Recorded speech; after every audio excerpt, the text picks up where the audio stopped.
Tingin. Tapos lupat ang likod mo. Pindot mo. Si Kapay Tagsaw. Ipatsa mo. Hello, magandang umaga mga kabayan. Ngayon po ay ika-21 ng November 2024. Andito po tayo ngayon sa Manila, Philippines. Dito sa main office ng UNO, Unlimited Network Opportunity.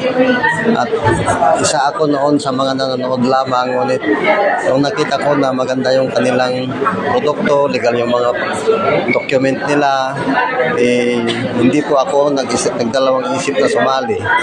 Nandito po yung mga products nila, nakikita po natin. Tapos meron silang mga complete documents, ISO certified. Tapos andito po yung mga tax clearance nila, mga Bureau of Protection.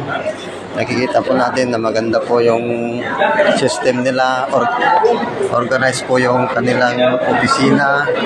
Lahat po nang hinahanap ng Bureau of Protection, kompleto. At andito pa po yung ibang mga products nila.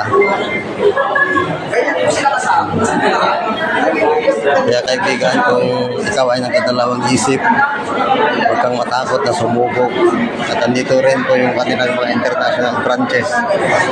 Ang UNO po ay hindi lang po dito sa Pilipinas, meron din silang mga branches sa ibang bansa. Dito rin yung mga branches nila dito sa ating bansa. Nakikita po natin na well-organized po yung office nila. Umaga pa lang pero marami ka nang nakikita ng mga tao dito na sumubok at hindi natakot na sumubok magnegosyo. Kaya ikaw kabayan, pagka nagdadalawang isip ka, wala namang masama kung hindi subukan. Subukan mong magnegosyo.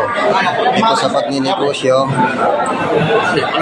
kahit umulan bumagyo, kikita ka pa rin. Hindi ko kagaya ng ibang mga gawain na pagdating ng ulan, pagdating ng kalamidad, at the end, logi tayo. Pero dito, huwag kang mabahala na sumubok. Kagaya ko rin sumubok. Isa po akong government employee. Ako si Bartolome Trinidad ng Provincial Government of Quirino. Pumasok po ako sa negosyo upang kumita sa maliit. Kumita ng maliit. Pero sa una lang maliit. Pero pag niput up mo yung negosyo, palaki ng palaki hanggang sa lumago. Kaya mga kabayan, huwag kang matakot. Subukan ang negosyo ito kasi ito po ay marami pong naibibigay sa atin. Magandang araw po ulit sa ating lahat.